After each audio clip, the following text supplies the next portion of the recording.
So hello guys, welcome back to my channel. तो जैसे कि मैं एक 75 डेज प्लान या आप स्ट्रैटेजी बोल सकते हो वो अपने चैनल पे अपलोड कर चुकी हूँ फॉर प्रीलिम्स, जब 75 डेज अराउंड बचे थे प्रीलिम्स के लिए। सो आई होप आपने वीडियो देख लिया हो। वो मेरे अकॉर्डिंग एक स्ट्रैटेजी प्लान है कि मुझे क्या लगता है अब स्ट्रैटेजी मेरी कैसी होती पर्सनली, तो आप लोग वो चेक कर सकते हैं। उसमें काफ़ी कमेंट्स आए कि मैं सेपरेटली भी एक स्ट्रैटेजी बताऊँ for English, quants and reasoning. ठीक है, तो आज जो हम डिस्कस करने वाले हैं वो इंग्लिश की स्ट्रैटेजी पे थोड़ा करने वाले हैं। अब अराउंड 64 डेज बचे हैं, तो अगले 2 महीनों में इंग्लिश के लिए आपकी क्या स्ट्रैटेजी होनी चाहिए। तो सबसे पहली बात, मुझे नहीं लगता कोई भी जीरो से स्टार्ट कर रहा होगा इंग्लिश को। सबने सिलेबस तो एनालाइज कर ही लिया होगा और स्टार्ट कर दी होगी इंग्लिश। तो अभी आप क्या करो, तो अभी तक आपने जब स्टार्ट कर दिया होगा तो आप लोग रीडिंग प्रैक्टिस कर रहे होंगे, वोकैबुलरी पे वर्क कर रहे होंगे और ग्रामर, क्योंकि इंग्लिश का जो सिलेबस है वो 3 तरीके से बटा है, ग्रामर, वोकैबुलरी एंड रीडिंग। तो जो थोड़ा इजी रहता है वो हमारा रहता है रीडिंग कॉम्प्रिहेंशन, जो मैंने आपको बार बार बताया। रीडिंग कॉम्प्रिहेंशन में क्या होता है, 2 रीडिंग कॉम्प्रिहेंशन आते हैं, 2 आरसीज आती है। बहुत ज़्यादा डिफिकल्ट नहीं आती है। इंग्लिश का पेपर जब मैंने दिया था तो वो इजी टू मॉडरेट था। बहुत ज़्यादा टफ आरसीज नहीं आती है। एक स्टोरी फॉर्मेट में आरसी आई थी, एक थोड़ा fact type article type RC आया था। दोनों की ही लैंग्वेज इजी टू मॉडरेट थी, अच्छे थे, टाइमली हो जा रहे थे। ठीक है, क्यों हो जा रहे थे? क्योंकि मेरी प्रैक्टिस अच्छी थी। तो इंग्लिश के लिए आप लोग प्रैक्टिस ज़रूर करते रहना, रीडिंग की हैबिट बना लो। जैसे कि मैंने आपको बोला है, बार बार बोला है कि रीडिंग करते रहो, चाहे आप दिन में 20 मिनट कर रहे हो पर रीड करते रहो। ठीक है, कुछ भी पढ़ सकते हो, कोई भी आर्टिकल पढ़ सकते हो, कोई भी कॉलम पढ़ सकते हो, जो भी आपको इंटरेस्टिंग लगता है।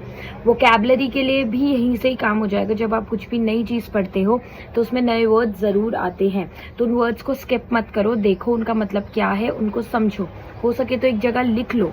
ठीक है, जो वर्ड्स आपको काफ़ी इंटरेस्टिंग लग रहे हैं, बहुत नए लग रहे हैं, उनको आप ज़रूर एक साइड पे लिख लें। ट्राई करें मिनिमम आप 5 नए वर्ड से ज़रूर इंट्रोड्यूस हो रहे हैं दिन में। जब आप रीड कर रहे हो उसे स्किप मत करो, चाहे आपको समझ आ रहा है नहीं आ रहा है, आप सोचो ये आर्टिकल बहुत टफ है इसे मैं स्किप कर देता हूँ, नहीं, रीड करते रहो, स्किप मत करो। पहले हाँ, स्टार्टिंग में आप जरूर ट्राई करना कि आप थोड़ा छोटा कॉलम पढ़ो, पर धीरे धीरे खुद उसका लेवल बढ़ाते रहो। पहले थोड़ा easy, then moderate, then difficult level पे जरूर जाए। ट्राई करें आप ज्यादा टफ ही मॉक्स सॉल्व करें, ताकि आपको जब आप वहाँ पे प्रीलिम्स देने बैठे तो चाहे इजी भी आए तो आपको पेपर इजी लग जाए। पर इजी मॉक दोगे और फिर वहाँ पे डिफिकल्ट लगे तो कोई फायदा नहीं है। और जो बोल रहे थे कि क्लर्क लेवल के हम मॉक्स दें, तो ज़्यादा सही रहेगा कि आप पीओ लेवल के दो, क्योंकि क्लर्क का लेवल थोड़ा एएफओ से नीचे ही रहता है, जो एग्जामिनेशन लेवल होता है। पीओ के लेवल के आते हैं एएफओ के एग्जाम्स जो होते हैं। तो आप ट्राई करें आप पीओ का दे, अगर आपको देना ही है तो पीओ का दोगे तो काफ़ी इवन हेल्पफुल रहेगा आपको। तो इंग्लिश में आपको क्या करना है, आरसी हो गया एक बहुत ज़्यादा स्कोरिंग टॉपिक आपका हो गया आरसी, जो कि 10 मार्क्स का आता ही आता है मिनिमम। उसमें से अगर आपने अच्छे से कर लिया तो आरसी एक काफ़ी ज़्यादा स्कोरिंग टॉपिक हो जाता है। करने को आप 10 मार्क्स भी स्कोर कर सकते हो आरसीज में। ठीक है, क्योंकि आरसी आपका अच्छा टॉपिक है एक, पर मिनिमम 7 तो कर ही लेंगे ना, 7+ आप ट्राई करो कि मैं स्कोर करूं। ठीक है, क्योंकि आरसी एक बहुत अच्छा स्कोरिंग टॉपिक है। उसके बाद हमारा आ जाता है क्लोज टेस्ट एक हमारा बहुत स्कोरिंग टॉपिक है, इजी टॉपिक है। ठीक है, उसके बाद अगर मैं आपको कह रही हूँ कि ग्रामर प्रैक्टिस करो, तो ग्रामर में जो टेंसेज हैं वो काफ़ी, जो उनके रूल्स होते हैं याद करने वो काफ़ी टफ हो जाते हैं। और केवल याद ही नहीं करना, उनका एप्लीकेशन भी आपको आना चाहिए। तो अगर ग्रामर में एक बार के लिए आप टेंसेस छोड़ना चाहें तो ठीक है, बट नाउन, प्रोनाउंस और साथ ही साथ प्रीपोजिशन, कंजक्शंस, इनको ज़रूर देख ले। ग्रामर पे आप बहुत ज़्यादा फोकस नहीं करना चाहते हैं तो कोई बात नहीं, क्योंकि मैंने भी उतना ज़्यादा फोकस ग्रामर पे नहीं करा था। आपको अपने स्ट्रॉन्ग पॉइंट्स पता है तो आप अपने स्ट्रॉन्ग पॉइंट्स पे वर्क कर लो, instead of working on your weak points. Strong को और स्ट्रॉन्गर कर लो। बाकी अगर ग्रामर इंप्रूव करनी है तो क्वेश्चन प्रैक्टिस कर लो, उससे बहुत सारी चीज़ें आपकी क्लियर हो जाएंगी। सेंटेंस इंप्रूवमेंट और एरर स्पॉटिंग, ये 2 टॉपिक्स ऐसे हैं जो ग्रामर से ही आते हैं। तो इनके क्वेश्चन आप रोज 10-20 क्वेश्चन इनके प्रैक्टिस करो, धीरे धीरे करके ग्रामर इंप्रूव ही करने लग जाएगा। चाहे मैथ्स हो, चाहे इंग्लिश हो, चाहे रीजनिंग हो, कुछ भी आपको इंप्रूव करना है, अच्छा बनाना है, तो उसके लिए आपको क्वेश्चन प्रैक्टिस करने ही पड़ेंगे।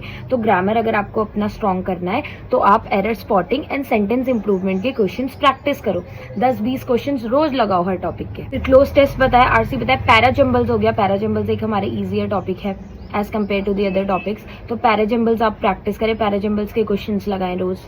और मैंने आपको 75 डेज वाली वीडियो में बोला था कि सेक्शनल मॉक्स देना स्टार्ट कर दो। सो आई होप अब आपने देना स्टार्ट कर दिया हो सेक्शनल मॉक। आज जैसे इंग्लिश एंड रीजनिंग का दिया, कल रीजनिंग एंड मैथ्स का दिया, परसों मैथ्स एंड इंग्लिश का दिया।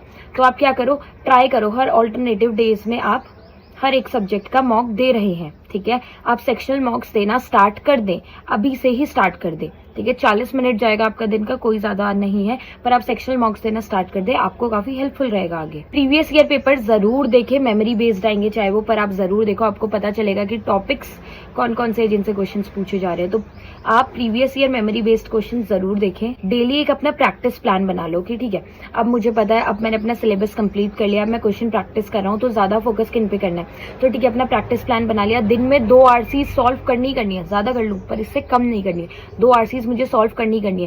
पैरा जंबल्स के मुझे 15 क्वेश्चन एक दिन में करने ही करने हैं, क्लोज टेस्ट के मुझे 15 क्वेश्चन एक दिन में करने ही करने हैं, ठीक है। एरर स्पॉटिंग और सेंटेंस रीअरेंजमेंट के मुझे 20 क्वेश्चन करने ही करने हैं। तो ऐसा एक अपना प्रैक्टिस प्लान बनाओ दिन का। फिर जब आपका ये अगस्त का मंथ स्टार्ट हो जाएगा, तब तो आप फुल लेंथ मॉक देना स्टार्ट कर दो। बिल्कुल कोई सेक्शनल के भरोसे नहीं रहना है, तब कोई क्वेश्चन प्रैक्टिस नहीं करना है, कोई कॉन्सेप्ट्स क्लियर नहीं करने हैं, तब केवल एंड केवल मॉक देना है। जो आपका लास्ट का अगस्त का मंथ होगा, उसमें केवल और केवल मॉक्स देने हैं। जो अभी कॉन्सेप्ट्स क्लियर करने का टाइम है, जो क्वेश्चन प्रैक्टिस करने का टाइम है, वो ये जून एंड जुलाई है आप पे। तो आपने छोटे मोटे नोट्स बनाए होंगे इंग्लिश में, उनको आप जरूर रिवाइज कर सकते हैं अगस्त के मंथ में। अगर आपको लग रहा है मैं कुछ भूल रहा हूँ, मैंने कहीं इंपॉर्टेंट लिखा है या शॉर्ट नोट्स बनाए, वो जरूर रिवाइज करो। पर कोई बुक उठाकर या कोई यूट्यूब वीडियो से उस टाइम पे इंग्लिश पढ़ना मत स्टार्ट करना। उस टाइम पे केवल एंड केवल मॉक प्रैक्टिस करना। और मॉक प्रैक्टिस करते हुए 2 चीजों पे ध्यान देना है, एक्यूरेसी एंड स्पीड, ठीक है। जितनी जरूरी स्पीड है उतनी ही जरूरी एक्यूरेसी है, या जितनी जरूरी एक्यूरेसी उतनी जरूरी स्पीड है। आप जितना तेजी से पेपर कर लो, पर अगर आपके आंसर्स गलत है, कोई फायदा नहीं है, नेगेटिव मार्किंग में मार्क्स चल जाएंगे। या फिर आप जितनी जल्दी तेजी, जितने ज्यादा सही क्वेश्चंस कर लो, जितने सही आंसर्स कर लो, पर आप पे स्पीड नहीं है, तो आप पेपर ही सॉल्व नहीं कर पाओगे, कट ऑफ ही क्लियर नहीं कर पाओगे। सेक्शनल कट ऑफ चाहे कम जाए, पर याद रखना ओवरऑल कट ऑफ हाई जाने के चांसेस काफी ज्यादा है। तो हर सेक्शन में ज्यादा से ज्यादा स्कोर करने का ट्राई करो। जो मेरा स्कोर पूछ रहे थे, तो जो मेरा स्कोर था आउट ऑफ 25, तो वो था 21 पॉइंट समथिंग, 21.63 आई सपोज। तो मेरी इंग्लिश में स्ट्रैटेजी यही रही थी, बहुत ज्यादा मैंने किसी यूट्यूब चैनल से नहीं पढ़ा। इंग्लिश का ऐसा था कि इंग्लिश ही एक लौता ऐसा सब्जेक्ट है जो मैंने बहुत ज्यादा कहीं से नहीं पढ़ा। इंग्लिश में मैंने केवल और केवल मॉक प्रैक्टिस करे, क्वेश्चन प्रैक्टिस करे, रीडिंग करी अपने से, कुछ बहुत ज्यादा किसी बुक से नहीं पढ़ा, ना ही मैंने किसी यूट्यूब चैनल से पढ़ा। तो जो लोग मुझसे पूछते हैं कि आपने इंग्लिश कहाँ से करी, तो इंग्लिश मैंने क्वेश्चन प्रैक्टिस करी, रीडिंग करी, खुद ही करी। एंड टचवुड इंग्लिश मेरी थोड़ी सही थी पहले से ही, तो मुझे एक वो प्लस पॉइंट रहा था। बट अगर आपकी वीक है, कोई बात नहीं, अभी आप लोगों के पास टाइम है, आप अपने स्ट्रॉन्ग वीक पॉइंट्स एनालाइज करके एक अच्छा सा अपना प्रैक्टिस प्लान बना के इजीली क्वालिफाई कर सकते हो इंग्लिश को। और इंग्लिश बहुत ही ज्यादा वीक है, तो एटलीस्ट ट्राई करो कि क्वालिफाई कर लूं। पर आपको मैथ्स एंड रीजनिंग में काफी स्ट्रॉन्ग रहना पड़ेगा, उनमें अच्छा स्कोर करना पड़ेगा, ताकि आप एक ओवरऑल कट ऑफ क्वालिफाई कर पाए। तो मैं आपको यही कहूंगी कि अभी आप लोगों पे टाइम है, कुछ भी इम्पॉसिबल नहीं है। और जो अगले साल देने वाले हैं वो भी मुझे बोल रहे थे, तो उनपे तो बहुत टाइम है। अभी से रीडिंग करो, अभी से वोकैबुलरी इंप्रूव करने का ट्राई करो। इंग्लिश में चीजें देखो, पहले विद सबटाइटल्स देखो, देन विदाउट सबटाइटल्स देखो, ठीक है।